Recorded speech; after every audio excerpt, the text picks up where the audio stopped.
అన్నట్టు నిర్మల్పట్నంలో పబ్లిక్ అంతా 3-4 రోజుల సంది అప్పట్లో కరోనా వచ్చినప్పుడు గనక ముక్కులు మూతులకు మాస్క్ పెట్టుకొని తిరిగినట్టే ముక్కులు మూతులు మూసుకొని తిరుగుతున్నారటుల్లా.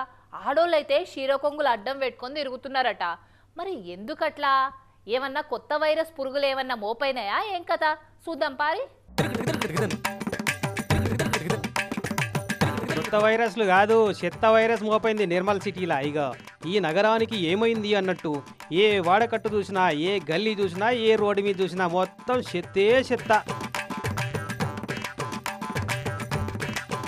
దుకాణాల ముంగట చెత్తే, ఇండ్ల ముంగట చెత్తే, మొత్తం చెత్త చెత్తే. గట్టిగా గాలి పీల్చుకున్నా కక్కొచ్చేటంత కంపు కంపే తయారైంది నిర్మల్ పట్నం అంతా. మరి ఎందుకు ఇట్లా అంటే 3 నెలల సంది నిర్మల్ మున్సిపల్ కార్మికులకు జీతాలు ఇస్తలేరట మున్సిపాలిటోళ్ళు. మొండిబాకాయలోళ్ళు రేపురా మాపురా అని తిప్పినట్టే వాయిదాల మీద వాయిదాలు పెడుతున్నారట జీతాలు అడిగితే.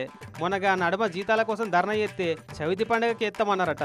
చవితి వాయ దసరా వచ్చే మాకు పండుగ పబ్బం ఏం వద్దా, ఇంటికి చుట్టాలు వస్తే ఏం పెట్టాలి అని అడుగుతుంది ఈ పెద్దమ్మ. గణపతులకి ఎత్తామన్నాయి, గణపతులకి వేయకపోయినా ఇప్పుడు దసరా వచ్చింది. పిల్లలు హాస్టల్కి వెళ్ళి వచ్చి కావు కావు కావు పాడని తింటుండ్రు. పక్కన కొట్టకు తినట్లా, ఆకులు కట్టట్లా, పిల్లలకు పట్టలే. మేము పురుగుల వంట ఎత్తే పొద్దుగానే లేచి మొగడు పక్కన లేచేస్తే సచ్చింది గుర్తులేదు, బతికింది గుర్తులేదు. పందులు కుక్కలు మనుషులని సేవలని అన్ని గుంజుకుపోయి ఆఖరికైతే సేవతో నా కొడుకుగా పోయిండు. కానీ ఆ సేవం పైసలు ఆ మనిషి చచ్చిపోతే 2 లక్షలు ఇస్తామన్నా అవి కూడా ఇయ్యలేదు. ఇంట్లో ఒక్కనాడు చెత్త పోగైతేనే ఇల్లంతా గబ్బు గబ్బు అవుతుంది. ఇక 4 రోజుల సంది చెత్త వేరుకపోతే ఇంకెట్లుంటది? అట్లనే ఉంది ప్రజెంట్ నిర్మల్ మున్సిపల్ పట్టణంలో పరిస్థితి.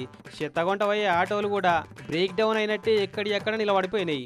మరి ఇక పండుగ పొద్దు కన్నా జీతాలు మంజూరు చేస్తారో లేకుంటే బడ్జెట్ లేదని దీపావళికో సంక్రాంతికో వాయిదా ఇస్తారో మళ్ళా. కానీ ఈ ఇద్దరి నడుమ నిర్మల్ పబ్లిక్ వచ్చినాయి తిప్పలు. ముక్కులు మోసుకోలేక గాలి వీల్చుకోలేక కింద మీద అవుతున్నారట పాపం.